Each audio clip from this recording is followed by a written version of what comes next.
Hey guys, I'm with the cast of Almost Popular, a movie that really focuses on identity, from being labeled a loser, wanting to be popular, to even LGBTQ. So like, what does identity mean to you guys? Like the first thing that came to my brain was just like authenticity, I guess, you know what I mean? Like, I also think your identity is like forever changing. So I'm not even really sure I have my answer. I think you said something really interesting. It's ever changing, and I think on top of that though, there are basic qualities and interests and elements of someone's character that are there throughout your whole life. So I think it's, your perception of yourself, I think, is always changing. And maybe the perception from other people is changing, but I think there is like a baseline as to who you are. It's a very interesting question. I think they could be answered in a multitude of different ways. Would you say it's fluid? Sure. Yeah. I say it's fluid. I would say it ever-changing, fluid, but also there's the core components about how you view the world, and that's rooted in your morals, and there's, I think, specific questions that you can answer, and those answers will never change, and that's your identity. Because I feel like interests, they'll come and go, you'll be introduced to new things, but your core stays the same. I feel like it's your essence and the aura that you bring when you walk into a room and who you are as a person. Yeah. I feel like also, at least for me, my ethnicity and like cultures play a huge part into my identity and who I am as a person. That plays a huge part into that, yeah. Would you guys say you feel at any time judgment for your true identity, and sometimes that you have to mask your identity? Yeah, I just feel like, too, there's a lot of ignorance within the world. But being your most authentic self and claiming all of those qualities of yourself. Sometimes it's scary to be your most authentic self because you don't know if people are going to judge you and you want to stand by what you feel like is true, but you're so caught up in how the world perceives you that it can be hard to be your true identity in some areas. I feel like all the characters in the movie too, like all of the girls in the storyline, like in early films, you didn't really see a lot of girls show the other side of like being vulnerable and like not being strong enough. And this movie, it's like a female heavy cast, and I feel that's such a good step in the right direction, and like not just being like the mean girls, I guess, but showing why they're like that and diving into that. Do you guys feel like nowadays it's like a different climate where younger people feel like they can explore their identity more freely? Yeah. I think that's also so like, that's like such a great thing with social media. Like, I feel like there's so much freedom, and like there's not one person out there who like you can't be like, oh, like that reminds me a little bit of myself. You know what I mean? Like, I feel like there's so much more room for like self-expression. Yeah, I think you said something really great there, and I think that's what's special about this movie is, you have these main characters who are so unique and quirky and weird in the best way. And anytime I say weird, I mean that in a good way. They're just weird. They're weird people. Weird is good. I'm a weird person, and I accept that. And I think what's so special about this movie is its message is not only is it okay to be weird, but just be yourself. And most of the time, when you allow yourself to open up and be yourself, you're gonna gravitate like-minded people to you. The longer that you put on a facade and you put on a fake face and you try to fit in, it's almost like people are gonna know. People are gonna know that you're not being authentic. Yeah. I mean, I'm just so interested to hear how you guys interpreted your characters' struggle with their identity, what kind of journey they were on. Do you want to start us off? Yeah, I mean, obviously, like, it wouldn't take a genius to know that, like, Susie struggles a lot with her identity and the way that she, like, feels like she's perceived, and also, like, how she, I think, like, judges herself. Like, we're our own biggest critic. These are supposed to be the best years of our life, and we're sucking it so far. You know? But yeah, I don't know. I think, like, the biggest lesson for Susie was just like, wow, you really did all of that just to be back at like the same place that was good enough at the start. You know what I mean? So But sometimes you have to figure that out for yourself because I Yeah. feel like people will say, oh, just be yourself, like you are enough. And you don't really grasp that idea until you go through it just to get right back where you were. yeah, totally. But like I, as like Ruby, obviously like struggle with like being my own biggest critic. And so like obviously it was no problem to put that into Susie. I think Bobbie was definitely on this journey of independence. I think his purpose, and I think what Bobbie really leans into, is supporting his best friend's dreams. Yes, we can. But by the end of the film, I very much believe that he gets to a place of individuality. And so I think that's very much his journey in this movie, is discovering who he is more as an individual. And, you know, I think we can't read his mind. I also don't think, as the person playing Bobbie, I don't even think he still quite knows who he is at the end of the movie. But he's definitely headed in the right direction. So, sir, your part of the movie gave all of us goosebumps because, you know, there wasn't a lot spoken. You just could read through the characters that they were accepting each other for their real identities and just kind of, it was this scene that touched everybody. What is your take on your character's journey? I'm really interested to hear what you have to say because that's my favorite part, so. Yeah, absolutely. I'm kind of like piggybacking with a lot of people and like what they said. I think for this scene, the biggest thing for me was this was the part where Anthony can fully be himself and letting go of all of the prior insecurities that he previously had.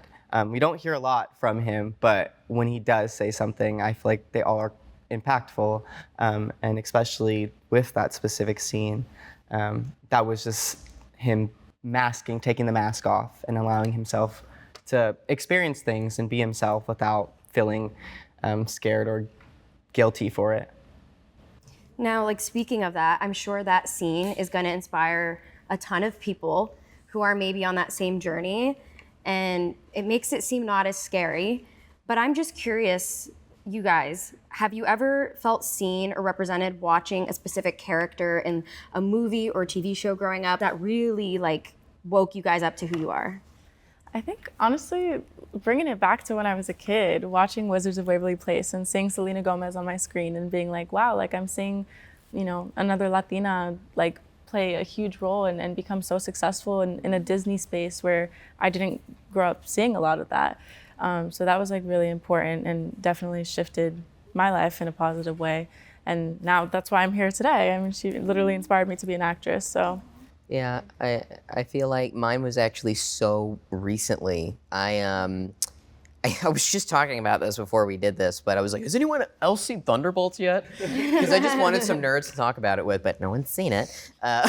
No, but growing up, I always struggled with OCD, depression, and just feeling inadequate, and all these other things that, you know, I don't want to get into. But I saw this movie, and one of the characters played by the amazing Lewis Pullman. I want to work with you so bad, but he plays a character who is dealing with this internal conflict of there's another personality within him called the Void, who is his evil alter ego, but this evil alter ego is essentially all of his insecurities, and it's just self-destruction incarnate. And I remember I saw it a few times in theaters because his role, his arc is conquering that side of himself. And it's a Marvel movie, it's a superhero movie, but you have this wonderful actor who just gives such a sincere performance that touches so much on things that I, at least personally, have always struggled with. So I would say that has just been like honestly a huge inspiration and motivation for me in the last few months. I mean, I thought of like two sort of like characters, and the first one was Judy Moody, and then the second one was Lucille Ball from I Love Lucy. Some icons. Right? Okay. But I don't know, I think like the biggest thing I remember, I don't know, I would consider myself like kind of all over the place sometimes. But I think seeing those characters, and they were so chaotic, and they like just brought so much humor to it and like looked at it in such a positive way. And it was like, okay, like you can still like lock in and do things and like be your fun, like quirky self, and it doesn't have to be a negative thing either. And other people watching the movie will see that in your character and feel the same way. Totally, So it's like for sure. passing the torch. For sure. Period. Period. Period. I don't know if anyone's seen Lady Bird, but it's Greta Gerwig, and the So main good. character, like, you don't really see a lot of dynamics between like a mother and daughter like shown in films, and that movie like touched me so hard, and like, I don't know, it was just the way it was portrayed and like growing up and coming of age, much like very similar to our film, just dealing with high school, and everybody at the end of the day like wants to fit in. But the only reason like they actually find their friends is by like not changing who they are and just sticking with who they are at the root of them. And like, I feel with social media too, we're all so susceptible to be like, okay, wait, I need to wear this, I need to do that, and I need to listen to this to be cool. But like in our film, like we see none of us get to our goal by trying to be someone else. And that's very true because I'm, not to drop my age, but I'm 30, right? And I'm old. Oh my God. Not to make this about me, but it's such a common theme. Like, no matter how old you are, the internet, like, even though you're out of school, the internet still sometimes feels like that, where even when I was watching the movie, I was like, you know, I'm taking a freaking message away from this, like, you know, high school-based movie, because we forget that sometimes. And identity is such a thing that we'll struggle with, like, our whole lives. Yeah. You know, it's interesting with film, being a small brown Filipino girl, I would love to say, like, there was somebody who I saw on film who was like, oh, wow, that's exactly me. Clock it. You know, like the closest thing for me was Vanessa Hudgens, who's part Filipino, which her in High School Musical shaped my life in so many different ways. But I think the number one character that I really saw myself in, it's not a film, well, now it is, but watching Wicked for the first time. You see Elphaba, and she's so different, but so talented, but so hated on because she's so different. And it's not until Glinda sits down and actually sees her for her that she's like, wait, you're incredible. The whole thing, you just watch these two girls take on popularity in two different ways, and like everyone's different, and that's the beauty of it. Like, you're not everybody's cup of tea, but Which is so important. This message is so important, especially with the internet, because we all see like molds and we think we should be this, this, this. yeah. Well, something that just kind of came to mind recently, just about my identity as an actress, and a movie that portrayed that was La La Land. Because Emma Stone, trying to be an actress, you see like what she goes through and how hard it is and all the rejection. And so for me, I was just watching that and it was very relatable. It's a good one.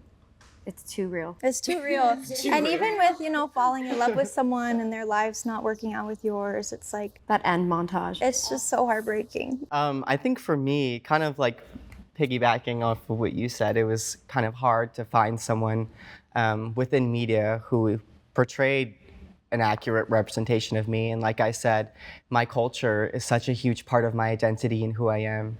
And as somebody who's made up of like a bunch of different marginalized different groups, it was something that I sort of had to carve my own path for and kind of create my own scene in. And that's something I'm still continuously doing, is being that representation for my people, and an accurate representation, one that's not like full of, I don't know, misrepresentations and glamorization and stereotypes. Yeah, definitely. But I feel like the characters that speak the most to me are my kupuna and my ancestors, because I carry them so heavily on my shoulders.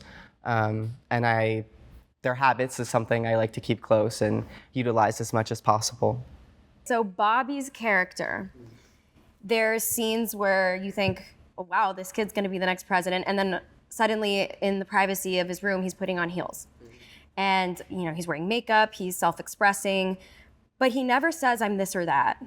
So there's this ambiguity in the movie, and there's no labels. So do you think that it's okay to like not have it all figured out when it comes to identity? Of course.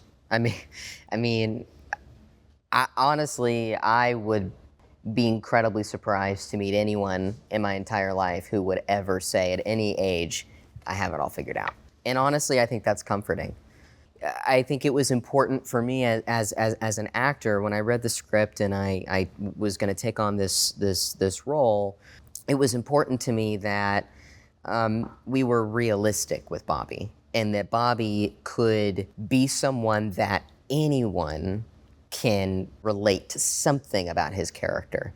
And I think by him not labeling himself, and honestly, I don't even think Bobbie would give himself a label, at least not right now. He's so young, he's still figuring everything out, and he knows there are certain things that he has an affinity for, things that he's drawn to, but that's about it. I hope that by giving some ambiguity to his character, that more people can find him relatable to a wider audience. And that's super important because I do feel like on the internet specifically, and also in high school, per the movie, but there are these boxes that people try to put people in, especially when it comes to queerness and sexuality, which leads me to want to ask, what does queerness mean to you beyond the labels? I mean, I just got married, and I married a woman, and there are lots of people who will go into my DMs or on my comments and say that I'm lying to myself, and that I'm actually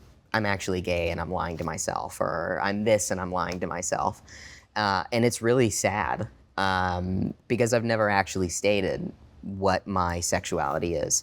And I think it is sad, and I think people should just feel free to be who they want to be without other people feeling the need to try to control other people to fit whatever view of the world that they have. But I can say that by playing those roles and having been an advocate for that community, I can say that from what I've seen and what I've had such a pleasure of experiencing is the love from that community. I have never experienced a more loving and inclusive community of people in my life.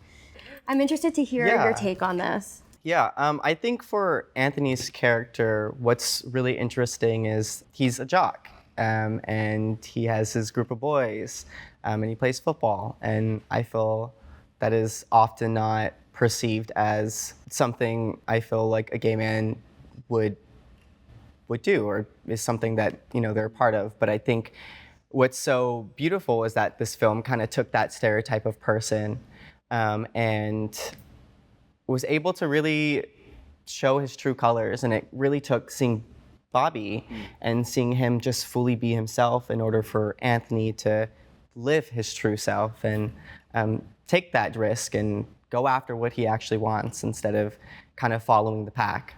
So there's also all these other labels used in the movie outside of LGBTQ terms and sexuality.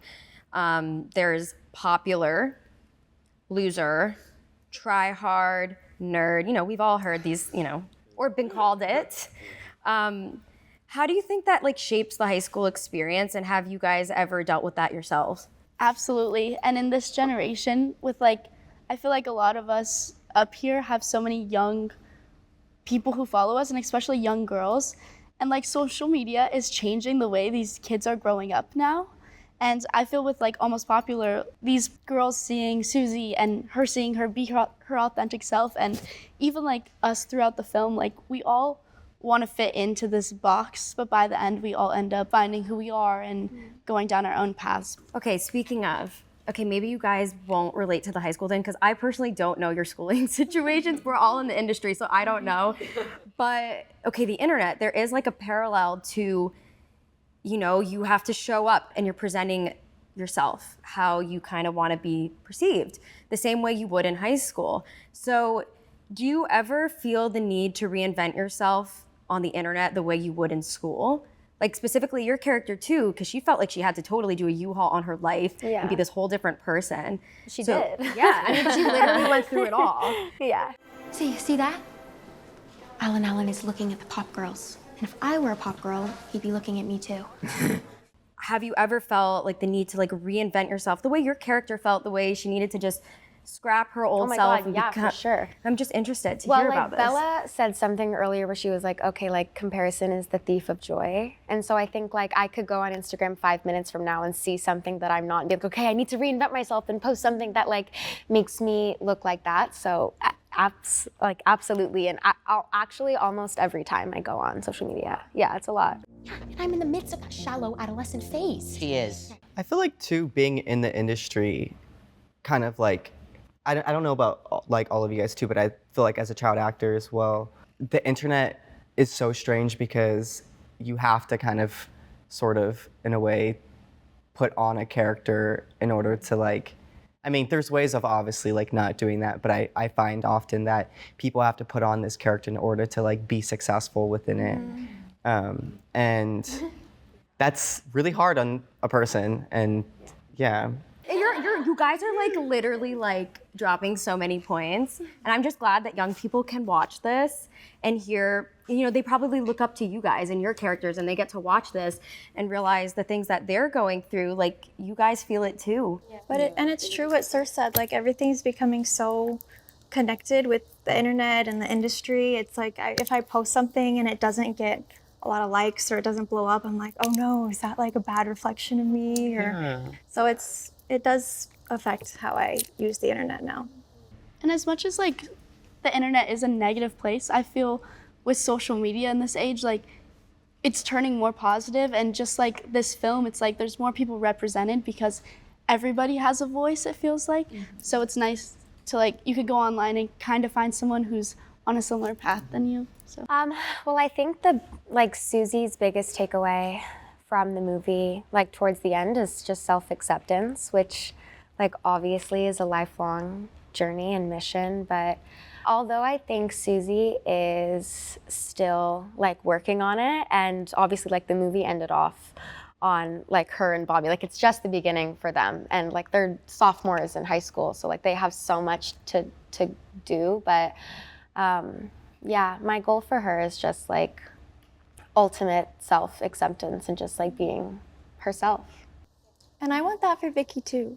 We all want that for Vicki. We want that for Vicki. Although Vicki is like the most confident, in your face, you think she has everything together, she really operates from a place of insecurity and fear, and just she wants to be accepted by her own mom, because her mom is the one who's like, you need to be popular, you need to do this, you need to go to prom queen. It's all like not even from her, and she's just kind of outwardly showing up this way, but it's not how she really feels. And in a similar way that Susie's character is trying to become popular and doing these crazy things to become popular, Vicki is doing crazy things to pretend to be popular, to stay popular and stay in the limelight and be. It's like what I was saying about like popularity being so fickle It's so and fragile. fickle, and it's like all like just smoke and mirrors, and she can walk down the hallway with such, you know, bad bitch energy, but really at home she's probably crying and like, oh my god. Well, the self-acceptance journey is like not easy, and it's different for everyone. But aside from the characters, I'm interested to hear like, where are you guys at in your self-acceptance journeys? I think still judging ourselves, at least for me, I judge myself every day. I mean, I don't think I've ever gotten to a place where I'm like, man, that's a cool guy. I think I've always been kind of in this place of, you need to be better, you need to be better, you need to be better, you need to do better, you can be better, so why not be better? But you also just like, I hate to say the double-edged sword thing, but like look where you are. Yeah. So like, it's also not just a flaw, but it could be, you know, you got to work on like the level of self Totally. criticism. Yeah. But That's what my wife says all the time. She's like, you just need to relax. Yeah, well, I think Renee's journey, I think naturally she's a very self-aware and just self-assured person. I just think she got really comfortable in the state that she was in and the friends that she surrounded herself with. And I don't think it was until she met Susie and Bobbie that she realized, like, what am I really doing? Like, what purpose is this serving me other than just like being surrounded by girls that are just mean to people? Like, this isn't who she is. She knows that. She just got comfortable, I think, in that place. And I think Susie and Bobbie changed her in that way that she really realized, oh wait, I don't need to stay here. Like I can leave this situation. I can protect my peace and actually be around people that are gonna make me feel like me. So I think that was really important. Like their whole meeting, it all kind of happened for a reason. And I remember she dealt with some backlash from her original friend group, the Pop Girls, when that change started happening. Yeah, because I think she was suddenly like outwardly showing that, oh yeah, no, I'm done with this. I'm done with this behavior. I'm not accepting it anymore. And I think it was it was a good move on her end. And you played that so well. Thank you. Really you played that transition so beautifully. Thank you. Yeah, yeah. All right, guys, I'm Niki Demar, and this was our identity segment with the Almost Popular cast. Thanks for having me, and thanks for just inspiring everybody watching this. Yeah, thank you for being here. Yeah, thanks, guys. On that note, Almost Popular is out now, and I'm gonna go watch it. So, see you there.